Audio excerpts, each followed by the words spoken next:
दोस्तों, मैं हूँ Rajendra Kumar Dubey as a expert of English language. आज मैं सभी को लेसन नंबर 4 वंडरफुल क्रिएशन का हिंदी समरी बताऊंगा। लेसन को प्रारंभ करने के पहले मैं थोड़ा बताना चाहता हूँ।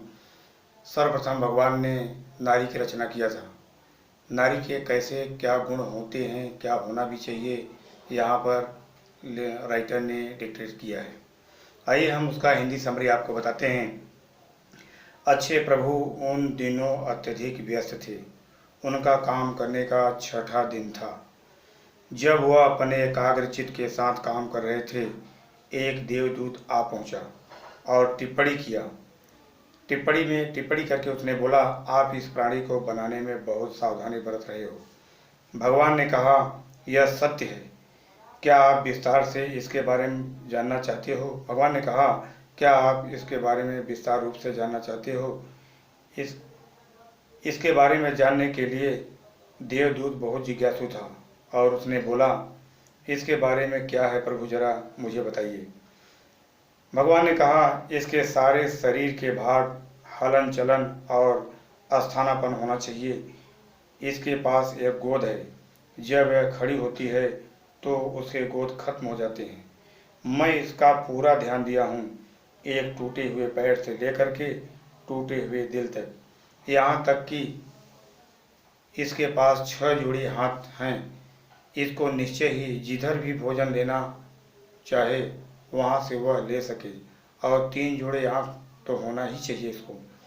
देवदूत ने अपने सिर को धीरे से हिलाया और कहा, सर्वशक्तिमान, यह तो असंभव कार्य है। मैं अनुमान करता हूँ, क्या इसके पास 6 जोड़ी हाथ होना ही चाहिए? कोई तरीका ही नहीं हो सकता है। भगवान असमंजस में होकर कहा, नहीं, इन हाथों को बनाने के लिए असंभव, मेरे लिए असंभव नहीं है, लेकिन 3 जोड़ी आंखें इस मूर्ति में तो होना ही है। भगवान ने इसलिए कहा क्योंकि 6 जोड़ी हाथ अगर वो बनाते तो इस नारी को काम करने में और भी बहुत सारी दिक्कतें हो सकती थी। लेकिन भगवान ने कहा कि इसको 3 जोड़ी आंख तो होना ही चाहिए। एंजिल ने रुचि लेते हुए बोला, आश्चर्य से बोला, क्या आप अच्छे किस्म की माँ की मूर्ति बना रहे हो? लेकिन 3 जोड़ी आँख जो आप बना रहे हैं, उनके काम क्या है? किस काम के लिए आप बना रहे हैं? तो भगवान ने कहा कि एक जोड़ी आँख से बंद दरवाजे में अपने बच्चे को देखने के लिए, दूसरी जोड़ी आँख से यदि बच्चे बिना शब्द बोले हुए कहें कि आपसे प्रेम करता हूँ, उसको जानने के लिए, तीसरी जोड़ी आँख से गुप्त चीज़ों को बिना प्रकट हुए जानने के लिए।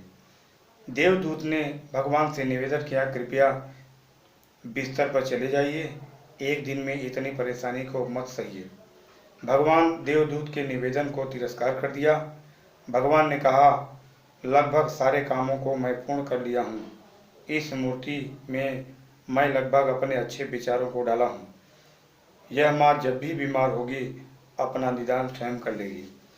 वह अपने परिवार के 6 सदस्यों को आधा किलो पत्ते गोभी में खिला देगी, और यह बिना किसी गुस्से के अपने बच्चों की नहाने की व्यवस्था, खेलने की व्यवस्था, पढ़ने की व्यवस्था, खाने की व्यवस्था और सोने की व्यवस्था कर लेगी।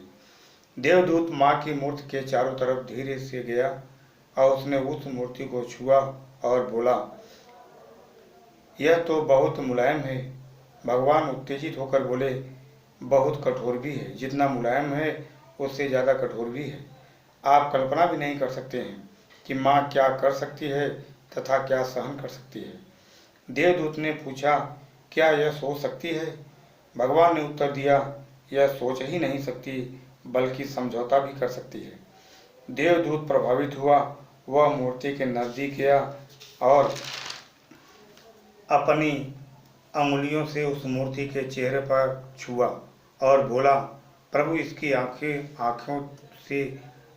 तो रिस रही है, यह कैसे हुआ? भगवान ने उत्तर दिया, निश्चय ही यह आंसू होना ही चाहिए। मैंने इसको वहाँ रखा हूँ, यह एक आश्चर्यजनक है। देवदूत ने कहा, प्रभु, आंसू किस काम के लिए है? भगवान ने उत्तर दिया, यह अतुलनीय है। आंसू के लिए, यह जो है दर्द के लिए हो सकता है, खुशी के लिए हो सकता है, गर्व के लिए हो सकता है और निराशा के लिए हो सकता है तथा एकांतपन के लिए हो सकता है। क्या भगवान की अद्भुत रचना थी। भगवान ने क्या ऐसा अद्भुत रचना किया कि जो कि ऐसा नारी के अंदर प्रवेश किया। इस प्रकार यह नारी के बारे में विशेष रूप से राइटर ने यहाँ पर संबोधित किया है। राइटर ने विशेष प्रकार से डिस्क्रिप्शन किया है जो कि मैं आप लोगों के सामने प्रस्तुत किया।